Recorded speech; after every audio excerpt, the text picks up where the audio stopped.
Hello students, welcome back to the channel. This is Alicia Oberoi, your guide for JKSSP FA. तो students आज हम क्या करने वाले हैं? आज हम अपने जनरल इकोनॉमिक्स का एक टॉपिक करने वाले हैं which is the concept of national income. देखो बेटा, नेशनल इनकम एक ऐसा टॉपिक है जो लिखा तो यहाँ पर कंसेप्ट है, लेकिन इस कंसेप्ट के अंदर बहुत सारे कॉन्सेप्ट्स आएंगे. तो आप ये तो भूल जाओ कि मैम एक ही पार्ट में वो सब कुछ कंप्लीट करवा देगी. छोटे छोटे बहुत सारे कॉन्सेप्ट्स हैं, तो बहुत सारे इसके पार्ट्स बनेंगे. आस्ता आस्ता करके हम करने की कोशिश, कंप्लीट करने की कोशिश करते हैं. देखते हैं कितना हमसे कवर होता है. So student, this will be probably, let me switch off things. Yeah. So students, this is probably your part 1 of concept of national income. ठीक है, जिन्होंने मेरे पिछली लेक्चर्स नहीं देखे, अराउंड 15-16 लेक्चर्स हो चुके हैं. जनरल इकोनॉमिक्स हम JKSSP FA की तैयारी कर रहे हैं और वो टॉपिक हमने आपको पढ़ा दिया हुआ है. ठीक है जी, चलते हैं आगे और शुरू करते हैं. बेटा, माइक्रो मैक्रो का मैंने डिफरेंस पढ़ाया था. माइक्रो इकोनॉमिक्स मतलब इकोनॉमिक प्रॉब्लम स्टडी करना इंडिविजुअल लेवल पर. लेकिन जब मैं मैक्रो इकोनॉमिक्स की बात करती हूँ ना, मैक्रो इकोनॉमिक्स का मतलब होता है इकोनॉमिक्स की वो ब्रांच जिसमें मैं पूरी इकोनॉमी को के बिहेवियर को स्टडी करती हूँ कि पूरी इकोनॉमी इकोनॉमिक प्रॉब्लम को कंसिडर करके कैसे रिएक्ट करेगी, कैसे चॉइस मेकिंग करेगी. सो जब मैं मैक्रो इकोनॉमिक्स की बात कर रही हूँ, macro economics means how the economy is considering the economic problem and how they are behaving. ठीक है, जब मैं इकोनॉमी की बात करती हूँ ना, पूरी की पूरी मैक्रो इकोनॉमिक्स का स्ट्रक्चर में economy is divided into 4 parts. अब ये बच्चे 4 पार्ट्स कौन कौन से हैं?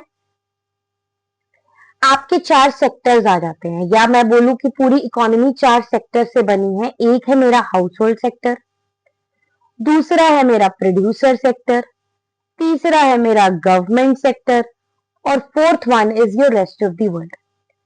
बेटा, अगर आपने पीछे फैक्टर्स ऑफ प्रोडक्शन की वीडियो देखी होगी तो मैंने आपको बताया था कि हमारे पास 4 फैक्टर्स ऑफ प्रोडक्शन होते हैं. फैक्टर्स ऑफ प्रोडक्शन क्या होते हैं? फैक्टर्स ऑफ प्रोडक्शन हो गया आपके 4: लैंड, लेबर, कैपिटल और एंटरप्रेन्योरशिप. ठीक है, ये चीज हमने पढ़ी हुई है. अब ये चारों फैक्टर्स ऑफ प्रोडक्शन का ओनर कौन है?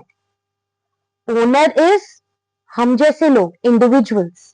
जैसे अगर मैं बोलूं अंबानी का रिलायंस है, जो Reliance will fall under the category of producer sector and Ambani will come under the category of household. तो जितने भी इंडिविजुअल्स हैं, अब Ambani is the owner of land. ठीक है, he putting his capital, entrepreneurial services दे रहा है. वहां पर जो अंबानी के रिलायंस में लोग काम कर रहे हैं, दे आर द लेबर. मतलब जितने भी इंडिविजुअल्स हैं, ये ओनर किसके हैं? इन फैक्टर सर्विसेज. फैक्टर सर्विसेज क्या? लैंड, लेबर, कैपिटल और एंटरप्रेन्योरशिप. अब ये जो रिलायंस है, ये सारे इनपुट्स को या फैक्टर्स ऑफ प्रोडक्शन को यूज करके क्या बनाता है? आउटपुट बनाता है. और आपको पता है इकोनॉमिक्स में कोई चीज हम पढ़ते हैं कि इकोनॉमिक ट्रांजैक्शन इज बाइलेटरल. तो जब ये आउटपुट बनाता है तो लैंड के बदले में क्या मिलता है? लैंड के बदले में मिलता है रेंट, लेबर के बदले में मिलती है वेजेस एंड सैलरी, एंटरप्रेन्योरशिप के बदले में मिलता है प्रॉफिट और कैपिटल के बदले में इंटरेस्ट. सो प्रोड्यूसर क्या करता है? इन फैक्टर सर्विसेज को यूज करता है हाउस होल्ड सेक्टर से लेकर, और उसके बदले में क्या देता है? Factor payments. So it is the producer sector is involve in the production of goods and services. इसके अंदर सारी फर्म्स, कॉर्पोरेशन आ जाती हैं. ये फैक्टर्स ऑफ प्रोडक्शन को हायर करता है हाउस होल्ड सेक्टर से और उसके बदले में फैक्टर पेमेंट्स देता है. ठीक है, नेक्स्ट आता है बेटा गवर्नमेंट सेक्टर. गवर्नमेंट सेक्टर का काम क्या होता है? टैक्सेस को कलेक्ट करना, सब्सिडीज को देना। और ये इन दोनों सेक्टर हाउस होल्ड और प्रोड्यूसर के बीच का क्या है, रेगुलेटर है। ठीक है, जो भी मनी रिसीव करते हैं इट अंडरटेक्स पब्लिक वेलफेयर। जो भी पैसा रिसीव करते हैं वो कोशिश करते हैं कि लोगों का भला हो, पब्लिक का वेलफेयर हो। ठीक है जी, आगे चलते हैं। Okay, 1 second. And rest of the world मतलब जो भी चीज की जरूरत है आप उसको इंपोर्ट कर लेते हो, वॉट एवर नेसेसरी। जो सरप्लस है उसको बाहर के देशों में, एक्सपोर्ट मतलब जो आप एक्स्ट्रा प्रोड्यूस करते हो उसको बाहर के देशों में बेच देते हो, और जिसकी आपको रिक्वायरमेंट है उसको आप इंपोर्ट कर लेते हो या बाहर के देशों से खरीद लाते हो। उसके बाद बच्चे फैक्टर्स ऑफ प्रोडक्शन आते हैं। ये फैक्टर्स ऑफ प्रोडक्शन आपने लैंड, लेबर, कैपिटल पिछली वीडियो में देखा हुआ है, मैं बार बार रिपीट नहीं करूंगी, आपका भी टाइम वेस्ट होगा और हम सिलेबस टाइम पे खत्म नहीं कर पाएंगे। तो these are the 4 factors of production, land, labour, capital and entrepreneurship. आगे चलते हैं। सो बेटा अब आपको समझना है एक कॉन्सेप्ट, सर्कुलर फ्लो। पहले सर्कुलर फ्लो से समझने से पहले ना आप यहां पर आ जाओ, इस डायग्राम पे आ जाओ। देखो बेटा, ये है house hold sector. House hold sector क्या है, हाउस होल्ड सेक्टर है ओनर किसका, फैक्टर सर्विसेज का। ठीक है, हाउस होल्ड सेक्टर क्या करेगा, अपने factor services land, labour, capital, entrepreneurship किसको दे देगा, फर्म को दे देगा। और फर्म से उसके बदले में क्या लेगा, लैंड के बदले में रेंट लेगा, लेबर के बदले में वेजेस एंड सैलरीज लेंगे, कैपिटल के बदले में इंटरेस्ट, और एंटरप्रेन्योरशिप के बदले में प्रॉफिट। तो उसके बदले में प्रोड्यूसर सेक्टर हाउस होल्ड को क्या दे रहा है, फैक्टर पेमेंट। एक फैक्टर सर्विस दे रहा है, एक फैक्टर पेमेंट दे रहा है। अब फर्म्स फैक्टर सर्विसेज को यूज करके क्या बनाते हैं, क्या प्रोड्यूस करते हैं, गुड्स एंड सर्विसेज। और ये जो गुड्स एंड सर्विसेज प्रोड्यूस कर रहे हैं ये किसको देंगे, हमें ही देंगे ना, खुद थोड़ी यूज करेंगे गुड्स एंड सर्विसेज। और हम लोग इन गुड्स एंड सर्विसेज को यूज करते हैं फ्री का, नहीं, उसके बदले में खर्चा देते हैं, एक्सपेंडिचर करते हैं। किसको पैसा देते हैं, फर्म्स को पैसा देते हैं। तो सामान और पैसा देखो पूरा इकोनॉमी में घूमता जा रहा है। ठीक है जी, अब यहां से कॉन्सेप्ट हमारे सामने आता है सर्कुलर फ्लो ऑफ इनकम। ठीक है जी बेटा, 2-3 टर्म्स बताती हूँ, नोट्स में नहीं है, 2-3 टर्म्स बताती हूँ। एक होती है क्लोज्ड इकोनॉमी, पेपर में कंफ्यूज ना हो जाना ना। एक होती है ओपन इकोनॉमी, ये वर्ड सुन लो ध्यान से। एक होती है 4 सेक्टर इकोनॉमी, एक होती है 2 सेक्टर इकोनॉमी।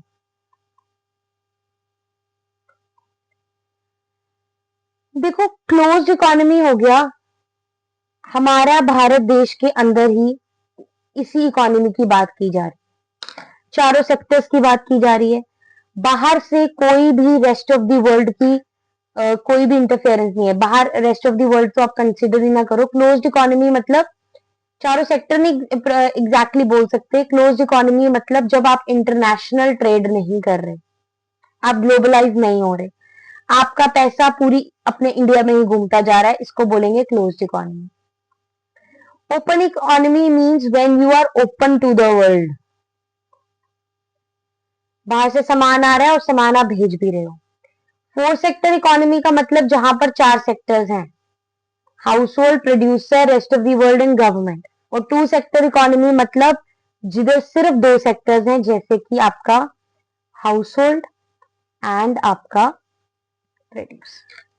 ठीक है, अब बेटा सर्कुलर फ्लो का मतलब क्या होता है, सर्कुलर फ्लो का मतलब होता है, जैसे मैंने डायग्राम बताई ना, it is the flow of goods and services across the different sectors.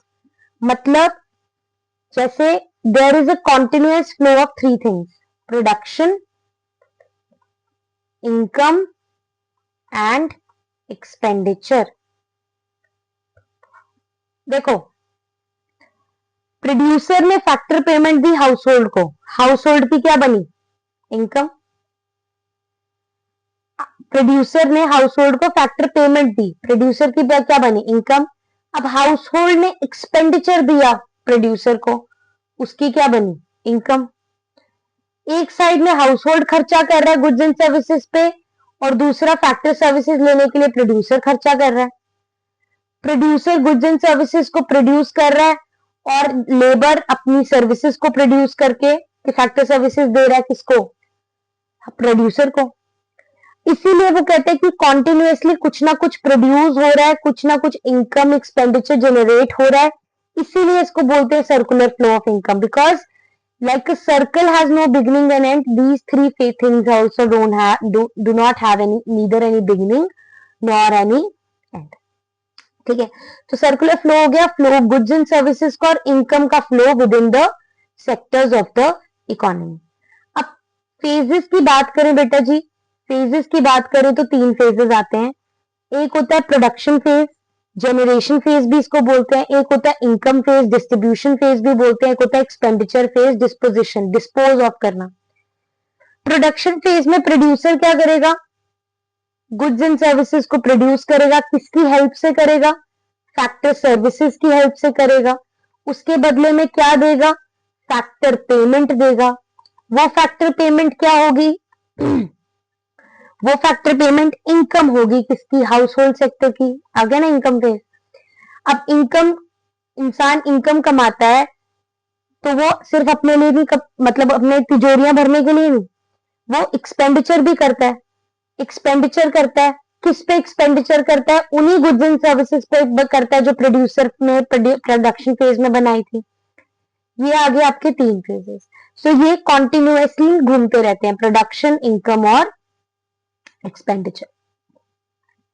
ठीक है, आप यहां से वीडियो स्टॉप करके इसको रीड कर सकते हैं। सेम चीज रिपीट हुई है, इसीलिए मैं लाइन बाय लाइन नहीं समझा रही क्योंकि यूनिट बहुत ही ज्यादा लंबा है। ठीक है जी, आगे चलते हैं। अब देखो बेटा, यहां पर हमको आते हैं 2 टाइप के फ्लो। ठीक है जी, एक फ्लो आता है रियल फ्लो, प्रोडक्ट फ्लो, एक होता है इनकम फ्लो और मनी फ्लो।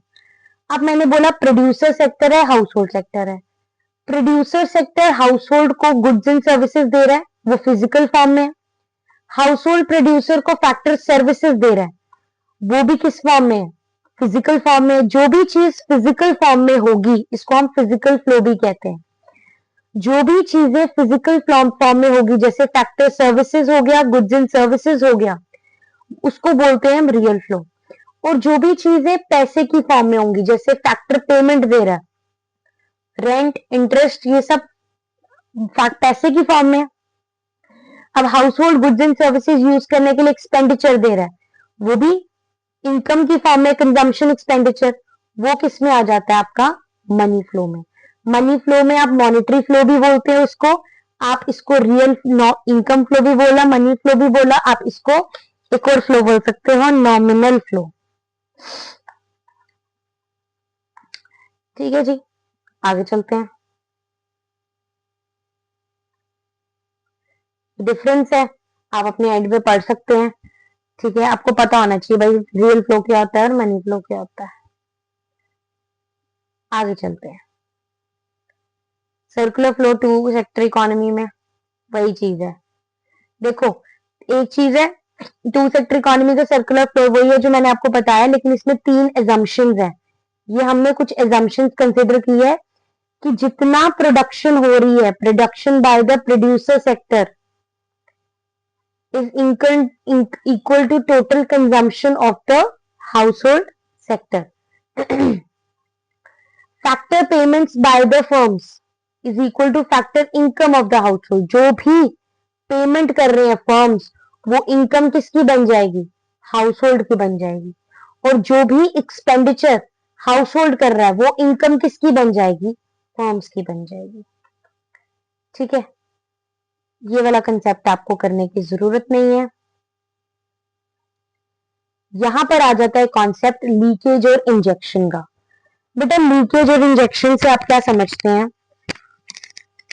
देखो, जब भी पैसा, अगर हम मनी की बात करें, अगर वो सर्कुलर फ्लो से बाहर जा रहा है उसको बोलेंगे हम लीकेज। लीकेज क्या होती है बेटा, जैसे ये पाइप है ना, इसमें होल बन गए, तो आप बोलते हैं लीकेज हो रही है अगर यहाँ से पानी बाहर जा रहा है। तो मतलब अगर इस सर्कुलर फ्लो से पैसा बाहर जा रहा है उसको बोलेंगे हम लीकेज। जैसे फॉर एग्जाम्पल अगर हम इंपोर्ट करते हैं, बाहर के देशों से सामान लेते हैं, तो पैसा बाहर जा रहा है, इस सर्कुलर फ्लो से बाहर जा रहा है। अगर हम टैक्सेस पे कर रहे हैं गवर्नमेंट को तो हाउस होल्ड प्रोड्यूसर इनकम बाहर जा रही है। जैसे फॉर एग्जांपल टैक्सेस हो गई, सेविंग्स कर रहे हो, अगर आप बैंक में सेविंग्स कर रहे हो, सर्कुलर फ्लो से पैसा बाहर जा रहा है, इंपोर्ट कर रहे हो, अपने पुराने कर्जे डेट्स को दे रहे हो, तो ये सब पैसा जिससे पैसा बाहर जा रहा है सर्कुलर फ्लो से, उसको बोलते हैं लीकेज। और इंजेक्शन होता है सॉरी इंजेक्शन जैसे अब एक इंसान है उसके अंदर दवाई भरते हो, एड ऑन, इंजेक्ट करना, एड ऑन करना। जैसे फॉर एग्जांपल आपने इन्वेस्टमेंट की, आपने सामान बाहर के देशों में भेजा तो पैसा आया। अगर फॉरेनर्स आपके इकोनॉमी में पैसा इन्वेस्ट कर रहे हैं, तो जहां भी पैसा आएगा, इंक्रीज होगा, when there is a boost then it is injection, when there is deduction subtraction there is a leakage. ठीक है, ये भी डिफरेंस आप देख लेना एक बार अपने एंड पे। आगे चलते हैं। स्टेबल सिचुएशन हो गई जब लीकेज इंजेक्शन के बराबर है। अगर लीकेज ज्यादा हो गई इंजेक्शन से, ठीक है, मतलब सर्कुलर फ्लो से पैसा बाहर ज्यादा ज्यादा जा रहा है, मतलब मनी सप्लाई कम हो गई, तो उस केस में क्या होगा, डिफ्लेशन हो जाएगा। और अगर पैसा इकोनॉमी में ज्यादा आ रहा है, ज्यादा लोगों के हाथ में पैसा है, तो इन्फ्लेशन वाली सिचुएशन हो जाए।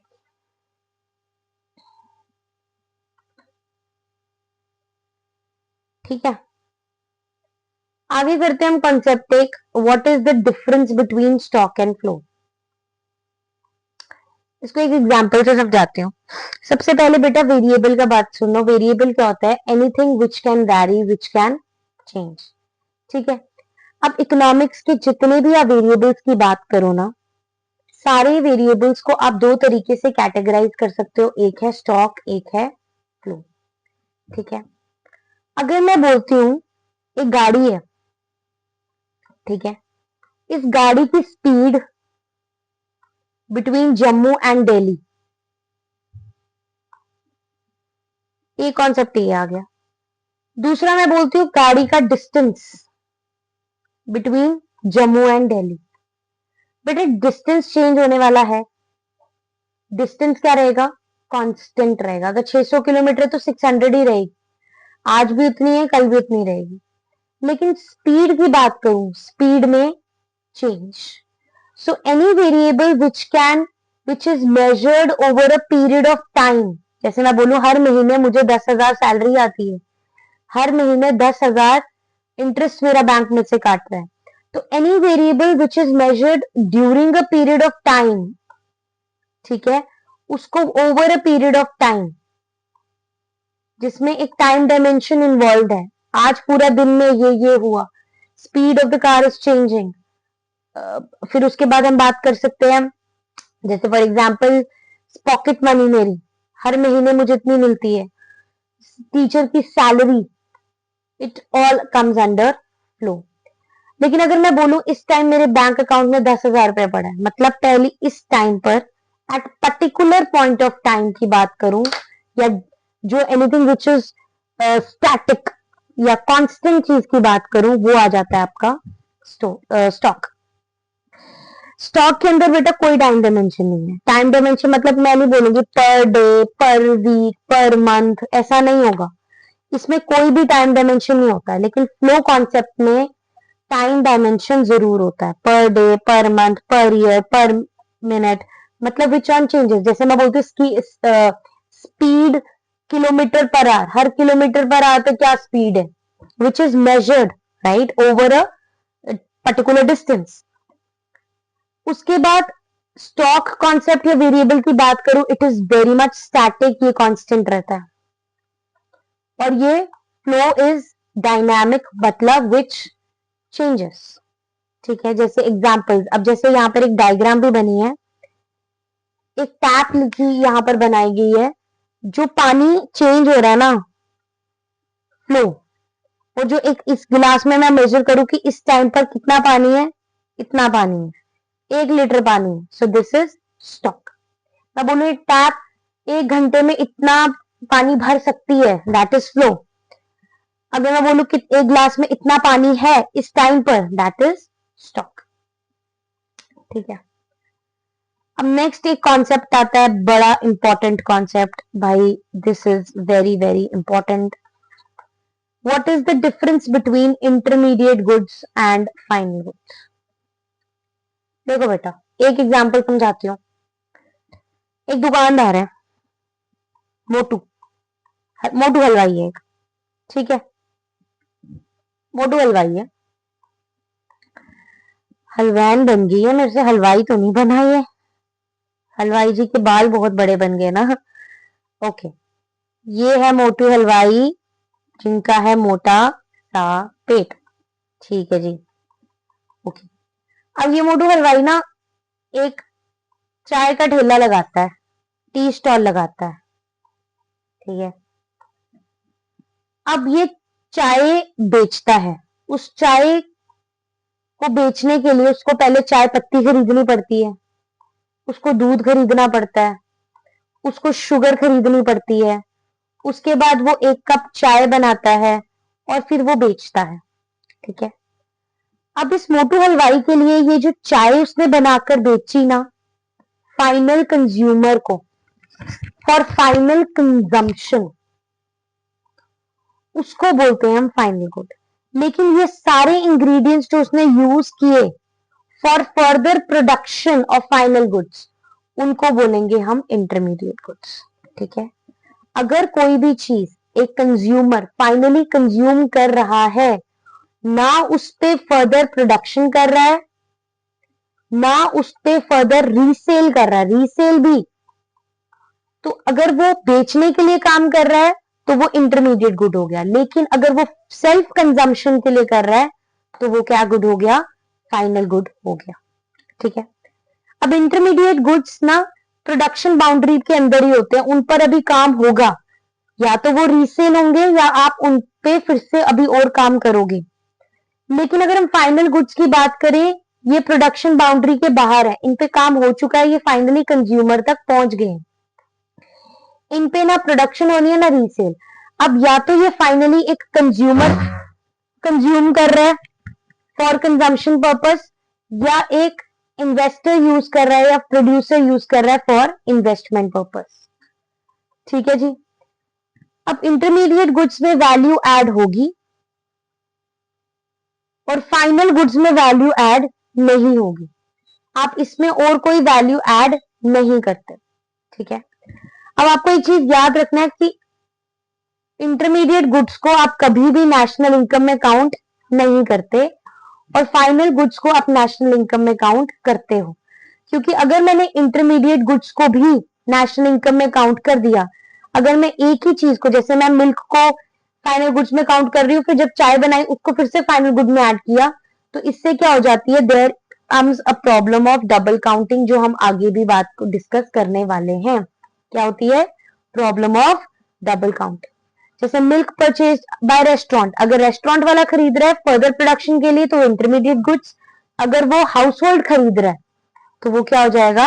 आपका फाइनल गुड, ठीक है, क्योंकि हाउस होल्ड वाला उसको बेच नहीं रहा। So class, this is your part 1, we'll keep our video till here। आपको क्या करना है? सेशन को लाइक करना है, सब्सक्राइब करना है और अपने सजेशंस कमेंट सेक्शन पे लिखने हैं, ठीक है। और कोई भी डाउट्स हो गए वो भी आपको कमेंट सेक्शन पे लिखने हैं। ये पार्ट 1 है, पार्ट 2 भी जल्दी आएगा। तब तक के लिए अपने पिछले चैप्टर्स, अपने लेक्चर्स रिवाइज करिए और कीप मी अपडेटेड कि आपने कितनी तैयारी कर ली है। Thank you.